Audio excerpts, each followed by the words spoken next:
یہ اللہ کا قول ہے، حدیث قدسی میں ہے کہ میرا بندہ میرے بارے میں جو گمان کرتا ہے میں وہی سلوک اس کے ساتھ کرتا ہوں۔ اللہ تعالیٰ بھی مخلص ہے، اللہ تعالیٰ کی مرضی کے بغیر کچھ نہیں ہو سکتا۔ یقیناً جو ہوا ہے اس میں میرے لیے خیر ہے، چاہے فوری طور پر مجھے ناگوار گزرا ہو، مجھے تکلیف ہوئی ہے، میرے لیے یہ شے جو ہے ناپسندیدہ ہے، لیکن لوگ نہ مجھے یقین ہے کہ اس پہ خیر ہے۔ اے اللہ، تیرے ہاتھ میں خیر ہی خیر ہے، تو ہر چیز پر قادر ہے۔ حدیث میں حضور نے تلقین کیا، نوجوان صحابہ، اے میرے بچے، یقین کر، اگر تمام انسان تل جائیں تمہیں کوئی نقصان پہنچانے پر نہیں پہنچا سکتے جب تک اللہ نہ چاہے۔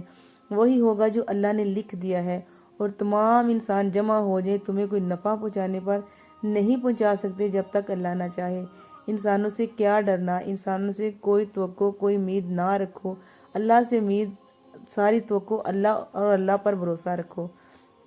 پتہ ہے کیا، انسان وہ ہے جو اپنی غلطیوں پر اکڑتا نہیں، جو خود کو تمام معاملات میں صحیح اور تمام کو غلط سمجھے، جو سوری کو اپنی توہین سمجھے، اپنی انا کا مسئلہ بنا لے، وہ اس درخت کی مانند ہے جو اکڑا ہوا پھل سے محروم دکھائی دیتا ہے۔ کامیاب اور اچھا انسان اپنے انسان ہونے کو ایکسیپٹ کرتا ہے۔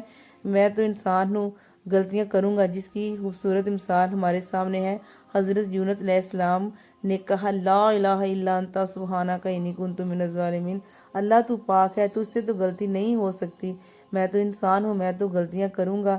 انہوں نے اپنی غلطی کو ایکسیپٹ کیا، اپنے انسان ہونے کو ایکسیپٹ کیا، تو سوری نہ کرنا اپنے آپ کو بے چین کرنا، بہت ہلاک کر دیتا ہے۔